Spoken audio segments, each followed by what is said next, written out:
I always forget how quiet my parents' street is until I'm turning onto it, rolling over the familiar cracked asphalt and passing the mailbox shaped like a lighthouse that Mrs. Gordon down the block refuses to replace. The trees were bare and the sky had that gray November heaviness to it, but the house looked exactly the same. White siding, navy shutters, a tidy porch with pumpkins my mother had arranged in a neat gradient. Coming home for Thanksgiving always put me in this strange emotional limbo, part nostalgia and part existential dread. I was 29, theoretically an adult, but every year I parked in that driveway and immediately felt like a high school senior who never quite fit the shape her parents imagined for her.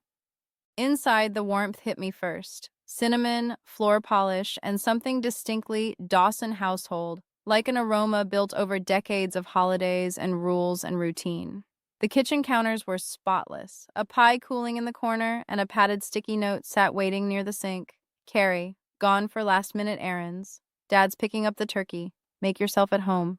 Heart's mom. I dropped my overnight bag in my old room, where the walls still had faint marks from posters I'd taped up and torn down, and all the knickknacks had been boxed away except the ones my mother deemed tasteful. The bedspread was a neutral beige, the kind she'd always favored. My phone was dead again. Somehow it always died on this drive, so I wandered back to the dining room and grabbed the old family laptop from the desk. The thing was ancient, heavy in my hands, still covered in a few stickers from when my sister had temporarily made it her school computer. I opened it and waited for the screen to warm up. I just wanted directions to the new cafe in town. Something easy, something grounding. But instead of the internet browser, a folder appeared on screen. It wasn't even hidden, just left open, smack in the middle of the desktop. The name was harmless enough, Vermont Trip, but the thumbnail previews? My breath snagged in my throat. At first, I didn't understand what I was seeing. Blurry shapes, skin tones, limbs. I thought maybe it was old photos of my parents hiking or swimming, until faces came into focus, my parents and Mark. Mark, our family friend since forever. Mark, who'd been at every barbecue, who taught my brother how to play guitar, who once helped my dad install a ceiling fan that nearly electrocuted them both. And the images, though not graphic, were undeniably intimate. Suggestive poses, blurred motion, close physical contact that left no room for misinterpretation. I felt the world tilt. My hands went cold. I clicked away on instinct, but that only opened another window. Video files this time. Short clips, timestamps, names. My mother's handwriting in the corner of one thumbnail, like she'd labeled a home video from a vacation. I slammed the laptop shut so hard the desk rattled. For several seconds, I just stood there, palms flat on the surface, trying to breathe. The room felt smaller, like the walls were folding in. My parents, my structured, conservative, routines and rules parents, had a life I knew nothing about, a secret life wrapped in desire and connection and boundary-breaking intimacy. Mark, too, and my father. With Mark, the questions flooded me so fast they blurred together. Were they polyamorous? Swingers? Was my dad bisexual? How long had this been happening? Did my mom know? Did my siblings know? Why was this folder left open? Was I even supposed to find it? I backed into the living room and sat down, but sitting didn't help. My heartbeat felt like it was in my throat. The house felt unfamiliar, like I'd walked into a version of my family I didn't have the map for. I was still frozen on the couch when my mother came home with grocery bags. She walked in humming, brushed snowflakes off her jacket, and gave me one of her warm but distracted hugs. Carrie, you're here. Did you beat the traffic? You look a little pale, sweetie. Are you feeling all right? I forced my breathing into something resembling normal. Yeah, just tired, she smiled, oblivious. There's tea in the cupboard. I'm going to get started on the stuffing mix. I watched her bustle around the kitchen, measuring celery, muttering to herself about salt, completely unaware that her daughter now possessed a secret capable of reconfiguring an entire family. Dinner prep, small talk, her gentle fussing. It all felt surreal. My dad eventually came home with the turkey, kissed my mom's cheek, ruffled my hair like I was 10, and launched into a story about the chaotic line at the butcher. I nodded along, but all I could think about were the images, the closeness, the way my parents' private lives were a universe away from the moral codes they'd raised us under. That night, lying in my childhood bed, the ceiling above me dimly lit by the hallway nightlight, I could not silence my thoughts. They crashed into each other like a storm. Did my sister know? Did Alex? Did everyone know except me? How had I been so oblivious? And what about my father? Did this mean he was bisexual, pansexual, something else? I'd never seen him look at a man in any way that suggested attraction. But then again, what did I actually know about my father's inner world? Parents learn early how to curate what they show their children. Every time I closed my eyes, the folder flashed behind my eyelids. By morning, I was exhausted and jittery. My mom had left a list of errands on the counter like always. Pick up flowers from the florist, grab more chicken stock. I scribbled, getting coffee, and slipped out, desperate to breathe air that didn't carry the weight of 29 years of assumptions. I drove around town aimlessly, past the high school where I'd once kissed a girl behind the bleachers, and then convinced myself it was just curiosity. Past the old bookstore where I'd read dog-eared queer fiction and felt seen and terrified all at once. Past the apartment building where Mark used to live, another detail that felt suddenly electric with new meaning. Eventually, I parked near the baseball field and stared at my phone until the screen went blurry. Then I called Alex. He sounded cheerful at first, sleep still clinging to his voice. Care Bear, what's up? You guys knee-deep in casseroles yet? I tried to swallow the lump in my throat. Alex, I found something on Mom and Dad's computer.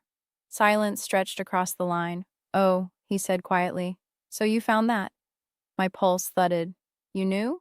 Yeah, his voice softened. Since high school. Why didn't you tell me?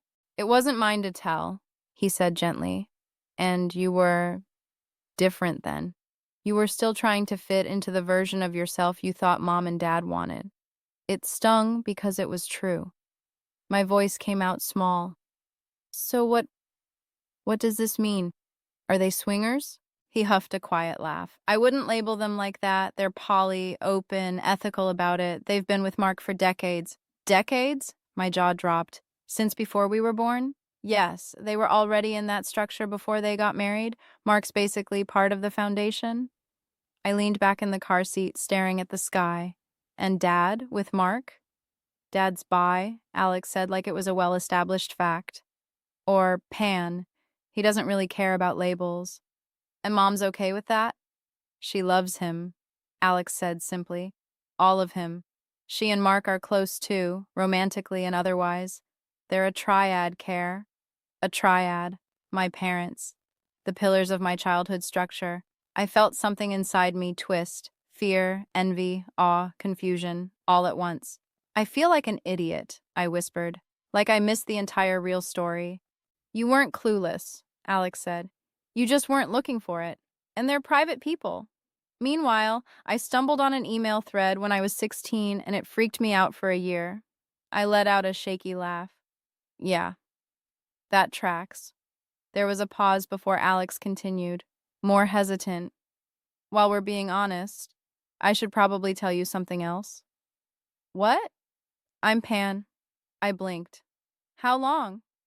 Forever, probably, but I didn't claim the word until college, and I'm also in a poly relationship. I stared at the steering wheel. Alex, there are 4 of us, he said. Me, a trans guy, a woman, and another person who's non-binary. It's healthy. It's intentional. We communicate better than most monogamous couples I know. My jaw hung open. Does Mom know? Yep. She was thrilled I was in something supportive. And Dad? He asked practical questions about boundaries and logistics and then immediately asked if my partners wanted to come to Christmas. So, yeah, they're supportive. I covered my face with my hands.